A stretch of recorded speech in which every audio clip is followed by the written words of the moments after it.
বিনামূলীয়া চাউলৰ লগতে প্ৰত্যেক মাহতে লাভ কৰিব 1000 কোটি টকা ৰেচন কাৰ্ড থকা প্ৰত্যেকটো পৰিয়ালে হয় আপোনালোকৰ ঘৰত যদি ৰেচন কাৰ্ড আছে তেনে ক্ষেত্ৰত আপুনি ভিডিঅ সম্পূৰ্ণ কৰি চাব আৰু আপোনালোকৰ ঘৰত ৰেচন কাৰ্ড আছে নে নাই নিশ্চয় কমেন্টত জনাবলৈ পাহৰি নাযাব কেন্দ্ৰীয় চৰকাৰৰ তৰফৰ পৰা নতুনকৈ এটা আঁচনি লৈ আছে যাৰ জৰিয়তে আপোনালোকে বিনামূলীয়া ৰেচনৰ লগতে কিন্তু তাৰ বিনামূলীয়া চাউলৰ লগতে কিন্তু আপোনালোকে প্ৰত্যেকটো মাহতে কিন্তু 1000 কোটি টকা লাভ কৰিব আৰু আপডেটটো মই আপোনালোকক সম্পূৰ্ণকৈ জনাই দিছো আপোনালোকে এই 1000 কোটি টকা পাবলৈ কিন্তু আপোনালোকে কিছুমান কাম কৰিব লাগিব আপোনালোকে ইয়াৰ বাবে এপ্লাই কৰিব লাগিব ইকেআইসি কৰিব লাগিব কেনেকৈ কৰিব লাগিব সেই বিষয়টো জনাই দিছো আৰু যোৱাকালি কিন্তু এই নিউজটো ওলাই আছে ইয়াতে কোৱা হৈছে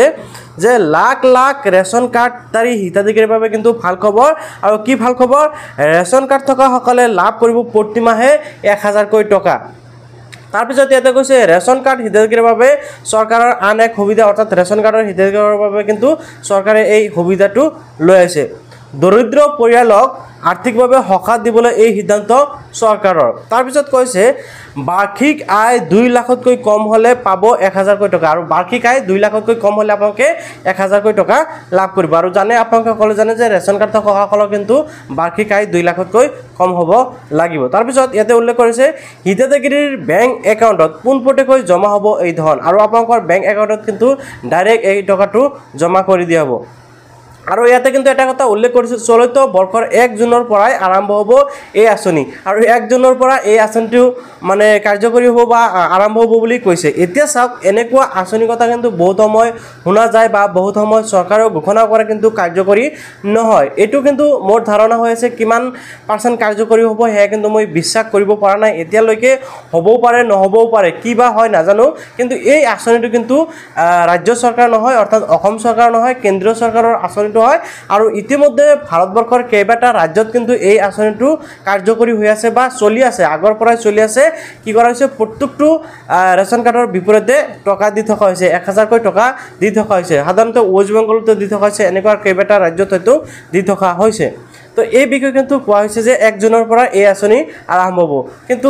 কিমান আৰম্ভ হয় বা নহয় হেয়া কিন্তু মই এতিয়ালৈকে সঠিক মানে তথ্য আপোনালোকক দিব পৰা নাই বাট নিউজটো ওলাইছে যাৰ বাবে মই আপোনালোকক ভিডিঅ'ৰ জৰিয়তে জনাই দিছো এতিয়া আপোনালোকে যদি ইয়াৰ এই 1000 টকাটো প্ৰত্যেক মাহতে পাব বিচাৰে তেনে ক্ষেত্ৰত আপোনালোকে কি কৰিব লাগিব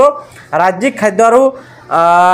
অসামৰিক যোগানৰ ৱেবছাইটত কৰিব পাৰিব আবেদন অৰ্থাৎ ইয়াৰ বাবে আপোনালোকে আবেদন কৰিব লাগিব আৰু আবেদন কৰিবলৈ ৰেচন কাৰ্ডৰ যদি নেকি পোৰ্টেল আছে ৰাজ্যিক খাদ্য আৰু অসামৰিক যোগান ৱেবছাইট এই ৱেবছাইটত যাই আবেদন কৰিব লাগিব আবেদন কৰিবলৈ কি কি নথিপত্ৰৰ প্ৰয়োজন হ'ব হেও কিন্তু ইয়াতে উল্লেখ কৰা আছে আয়ৰ প্ৰমাণপত্ৰ বাসস্থান প্ৰমাণপত্ৰ আৰু মোবাইল নম্বৰ লাগিব তো আপোনালোকে জানিব পাৰিলে যে আপোনালোকৰ ইনকাম সাৰ্টিফিকেট বাসস্থান প্ৰমাণপত্ৰ আপোনালোকৰ এড্ৰেছ প্ৰুফ আৰু মোবাইল নম্বৰ ইয়াৰ লগতে চাওক কি কৈছে প্ৰয়োজন হ'ব ৰেচন কাৰ্ড আধাৰ কাৰ্ড আপোনালোকৰ ৰেচন কাৰ্ডটো থাকিলেহে এই আঁচনিৰ বাবে আবেদন কৰিব পাৰিব আধাৰ কাৰ্ডটো থাকিব লাগিব বেংকৰ পাছবুক আপোনালোকৰ প্ৰয়োজন হ'ব কেনো টকাটো যেহেতু বেংক একাউণ্টত দিয়া হ'ব তাৰ পিছত কৈছে হিতাধিকাৰীৰ বাবে ইকেআইসি বাধ্যতামূলক কৰিছে চৰকাৰে ইয়াৰ লগতে কিন্তু ইকেআইসিটো বাধ্যতামূলক কৰাইছে ইকেআইসি কৰিলেহে আপোনালোকে টকাটো লাভ কৰে আৰু কি কি ডকুমেন্টছ প্ৰয়োজন হ'ব এই বিষয়ে মই কৈছো কেন্দ্ৰীয় চৰকাৰে ৰেচন কাৰ্ডৰ হিতাধিকাৰীৰ বাবে কৰিলে বৃহৎ ঘোষণাটো আৰু আপোনালোকক মই অলৰেডি কৈছো যে এই আঁচনি কিন্তু কেন্দ্ৰীয় চৰকাৰৰ তৰফৰ পৰা ঘোষণা কৰিছে এতিয়া কিমান পাৰ্চেন্ট কাৰ্যকৰী হয় হেয়াতো সময় দেখা যাব কিন্তু এটা কথা আপোনালোকে সকলোৱে জনাটো প্ৰয়োজন যে 1 জুনৰ পৰা কিন্তু আপোনালোকে একেলগে 3 মাহৰ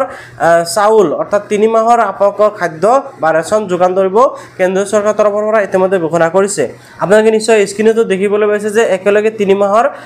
চাউল আপোনালোকক দিয়া হ'ব ইয়াৰ লগতে কি কৰা হৈছে জুন মাহৰ পৰা 1 তাৰিখৰ পৰা 20 তাৰিখলৈকে সময়সীমা বৃদ্ধি কৰা হৈছে আগত সময়সীমা আছিল যে 1 তাৰিখৰ পৰা 10 তাৰিখৰ ভিতৰত আপোনালোকে ৰেচনটো সংগ্ৰহ কৰিব লাগিব কিন্তু এতিয়াৰ পৰা আপোনালোকে 1 তাৰিখৰ পৰা 20 তাৰিখৰ ভিতৰত যিকোনো সময়ত আপোনালোকে ৰেচনটো সংগ্ৰহ কৰিব পাৰিব তো ভিডিঅ'টো ভাল পালে নিশ্চয় লাইক কৰিব আৰু আপোনালোকৰ মতামত কমেন্টত জনাবলৈ পাহৰি নাযাব